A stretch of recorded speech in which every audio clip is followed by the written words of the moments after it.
O Senhor esteja convosco. Ele está no meio de nós. Proclamação do Evangelho de Jesus Cristo, segundo Marcos. Glória a vós, Senhor. Naquele tempo disse Jesus aos seus discípulos: Quem vos der a beber um copo de água, porque sois de Cristo, não ficará sem receber a sua recompensa.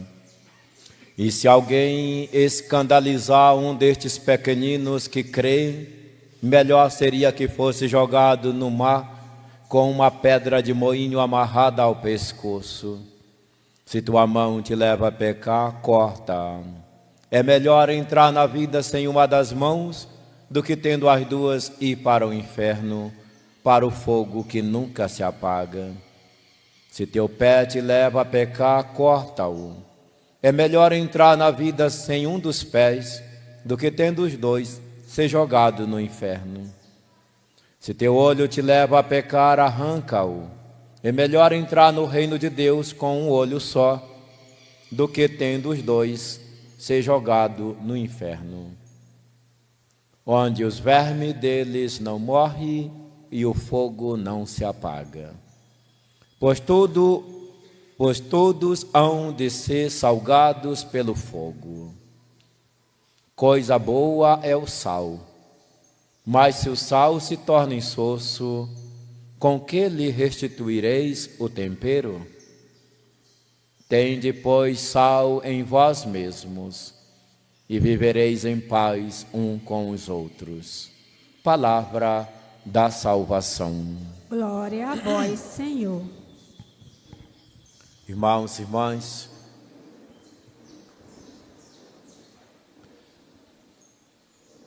hoje o livro do Eclesiástico nos pede para não nos apegar a nada. Fala de riqueza, de bens materiais, de herança, mas nada pode nos reter. Porque nós cometemos um pecado que é o pecado da idolatria. Quando nós nos apegamos a algo, nós cometemos o pecado da idolatria. O que é a idolatria? É colocar algo mais importante do que Deus, acima de Deus, que toma toda a minha preocupação. E nós somos uma sociedade de idolatria, porque nós somos um mundo capitalista. E o mundo capitalista, o fundamento, o mais importante é o capital, é o econômico, é a economia. Se você olhar os telejornais, um dos grandes problemas da nação é a economia. E para se resolver o problema da economia, se vai gerando sofrimento nos setores, no ser humano. Porque nós temos uma carga pesadíssima de impostos, porque nós temos que gerar uma economia para o Estado, gerar dinheiro. Mas a gente não pode ficar só na esfera do Estado. A grande preocupação hoje do Estado, quando eu falo Estado-nação, é a economia, a saúde, a educação, a segurança, enfim, transporte e tudo mais. Nada disso é prioritário, nada disso é prioridade. É claro que as finanças vão robustecer essas áreas, mas não é isso que a gente vê. Nós elegemos nossos representantes, ganhando o salário mínimo, quem ganha um salário mínimo, que boa parte do povo brasileiro não chega nem a ganhar um salário mínimo, para os manter nas suas poltronas, nos seus gabinetes, ganhando absurdamente. Mas o problema não é eles que ganham muito, é o povo que ganha pouco. Então sempre gira em torno da economia, do dinheiro. Não tem dinheiro para a saúde, para a segurança, mas tem dinheiro para outras coisas mais importantes, particulares, claro. E quando nós saímos da esfera do Estado, nós entramos no nosso particular. O que é que nós ouvimos de lamúria, em geral, do povo? É o financeiro. As pessoas não estão preocupadas com as outras dimensões da vida, com os princípios, valores, com o calor humano, com a família. Mas ninguém chega reclamando dessas realidades, chega reclamando do financeiro. As pessoas fazem novena pelo financeiro. Elas fazem sacrifício, pedem oração pelo financeiro. Mas se a vida não vai bem, se o ser humano não vai bem, como é que ele pode gerar uma economia sadia? Se a educação não vai bem, se a segurança não vai bem, se o transporte não vai bem, como é que se pode gerar a economia do Estado, a economia das pessoas? Então, da mesma forma que a economia pode se invertir na educação, na saúde, na segurança, etc., mas para se ter o capital, para investir nessas áreas, é preciso que se tenha um ser humano integrado, um ser humano sadio, um ser humano equilibrado para gerar o capital.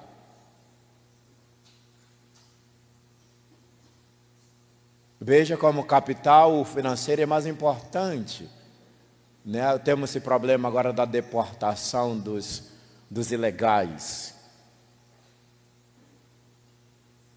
Mas ontem foi noticiado, se alguém tiver 5 milhões de dólares, pode comprar a sua cidadania.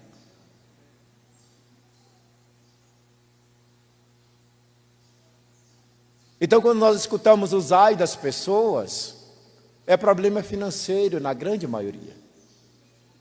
E nós precisamos entender, é necessário o financeiro, o capital numa sociedade capitalista? Sim. Nenhum de nós chegou aqui sem um dinheiro. Você precisa de combustível, para pagar o transporte, você precisa manutenção no seu veículo, etc, etc. Na sociedade capitalista não vive sem um capital. Mas não podemos fazer disso o oxigênio, a coisa mais importante. Nós precisamos trabalhar o ser humano, nós temos que trabalhar a dignidade humana, para que esse ser humano possa produzir um capital. Então nós colocamos o capital acima do ser humano, quando o capital seria o resultado do trabalho humano que se inverte no ser humano. É algo que é produzido que retorna em investimento. Mas não é isso, a lógica não é essa. E nós entramos nesta mesma lógica que nós não aceitamos no Estado ou na sociedade, mas nós entramos na mesma ciranda. Nós brigamos por causa de herança, herança é capital. Nós brigamos por tantas coisas que é o capital. Nós sofremos pelo capital na família, mas não sofremos pelo ser na família. A igreja também vai nessa mesma direção. Por exemplo, se eu atender penitente de outra paróquia, atender em confissão, orar, ir no hospital, não tem problema nenhum. Mas se aquele paroquiano vir aqui, der oferta, fazer o dízimo, aí o inferno se levanta. É a lógica do capital que está na mentalidade de todos nós. Nós precisamos dele para movimentar, precisamos, mas ele não pode estar como fundamental acima do ser humano. É isso que nós precisamos entender. E você dizer, nós não vivemos sem o capital, não vivemos mesmo numa sociedade capitalista. Mas ele não pode substituir os demais valores. Não pode ser o mais importante. Nós temos que trabalhar bem o ser humano para que ele gere um capital. E esse capital volte em investimento. Né? Então, quando o eclesiástico fala do apego, nós estamos, como a sociedade põe o financeiro, o capital acima de tudo, inclusive da vida humana. Se você tem dinheiro, você pode matar. Se você tem capital, você pode burlar a lei. Então, quando o eclesiástico fala disso, está nos dizendo, o apego, seja lá o que for, é colocar acima do ser humano, acima dos valores de tudo.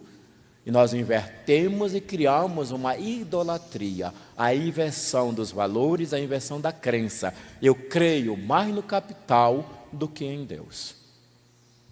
O que me desestabiliza é o capital. Não são meus pecados, não é a minha relação com Deus que me desestabiliza. A minha preocupação não é a relação com Deus, a minha preocupação é o capital, é o financeiro. Então, que a gente não se apegue, que a gente saiba ser bons administradores, porque boa parte dos problemas financeiros nossos não é tanto por falta de capital, de recursos. Recursos são escassos, sim, mas é uma falta de sermos bons administradores. Nós não sabemos, em geral, administrar de forma sábia os 5 pães e 2 peixes que temos. E Jesus nos ensina muito bem como sermos bons administradores. Muita gente está endividada, muita gente está apertada, não é porque ganha tão pouco ou ganha mal, mas é por falta de sabedoria na administração dos seus 5 pães e seus 2 peixes. Que é outro pecado. O não saber administrar os seus 5 pães e 2 peixes. Isso é um pecado gravíssimo. Então, um pecado vai puxando o outro. Vai puxando o outro. Então, que a palavra de Deus nos ilumine, para que sermos bons administradores dos recursos que nós temos. Sejam muitos, seja pouco. Mas nós temos os 5 pães e 2 peixes, e se bem administrado, eles podem ser o suficiente e ainda sobrar. É um dos males desta nação, péssimos administradores. Porque não são administradores em benefício do investimento da nação, da sociedade, do bem público.